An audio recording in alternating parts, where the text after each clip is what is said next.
that they could have a God like all of the other nations, a God that was tangible, a God they could see, a God that was contemporary, a God that was relevant, a God they could get excited about.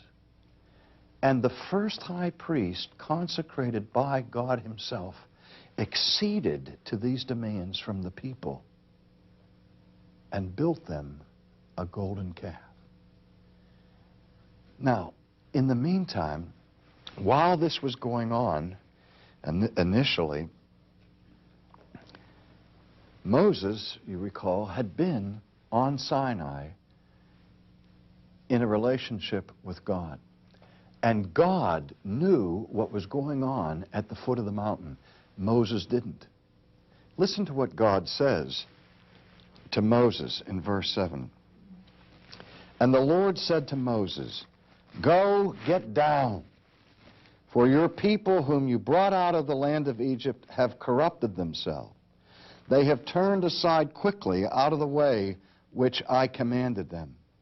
And they have made themselves a molded calf, and worshipped it, and sacrificed to it. And they said, 'This is your God, O Israel, that brought you out of the land of Egypt.' And the Lord said to Moses, 'I have seen this people, and indeed it is a stiff-necked people. Now therefore let me alone, that my wrath may burn hot against them, and I will consume them.'" Now the people were engaged in religion.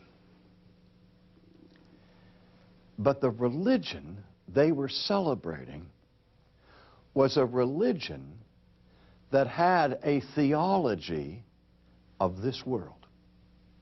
A theology that distorted and corrupted the very character of God. A theology that moved away from true and honorable worship of God to the worship of creaturely, man-made things. And God said to Moses, "Look at this. They're worshiping this calf. And they're saying, 'This is the God who brought us out of the land of Egypt.' As if that calf made by their own hands could have delivered them from anything. They prayed to the calf. They offered worships and sacrifices to this calf. And the calf was deaf. The calf was dumb. It couldn't see anything. It couldn't do anything. It was not omnipotent, but impotent. But it was a substitute for the living God." Now, in the first chapter of Romans, the Apostle Paul says that God has revealed himself through the things that are made so clearly and so manifestly that everyone in this world knows the eternal power and deity of God. And yet the primary sin of the human race is to take that knowledge of God and to push it down, to do what the Apostle says in Romans, to suppress the truth and hold it in unrighteousness, and then exchange that truth for a lie and serve the creature rather than the Creator. The exchange is between the uncorruptible, transcendent, holy God who is for the corruption of creaturely things. In other words, friends, the most basic sin that we, not just pagans in far-off Aborigine lands or in primitive tribes commit, but that we commit, is the besetting sin, the proclivity for idolatry. And idolatry involves religion. But even the Christian religion can be idolatrous.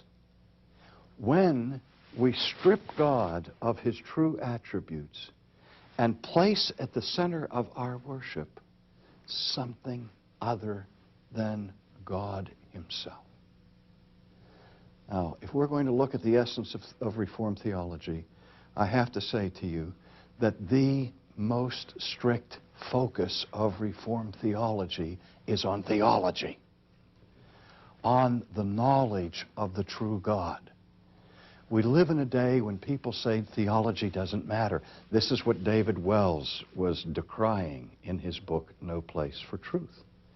What counts is feeling good, being ministered unto in our psychological needs, having a place where we can feel the warmth and of fellowship and have a sense of belonging and of relevance.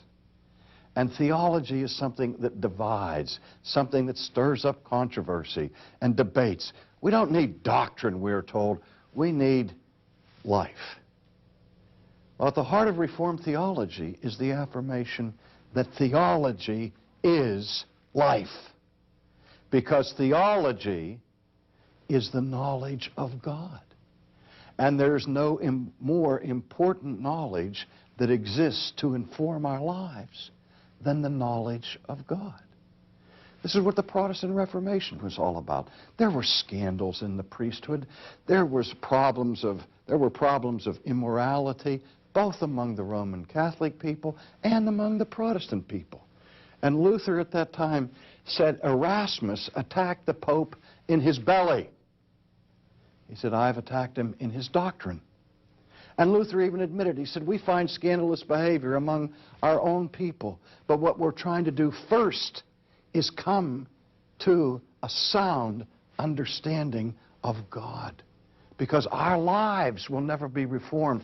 Our lives will never be brought into conformity to Christ until we first have a clear understanding of the original form, of the model, of the ideal, of true humanity that is found in Christ. And that's a matter of theology. So we start with the clear acknowledgement that the Reformed faith is a theology that permeates the whole structure.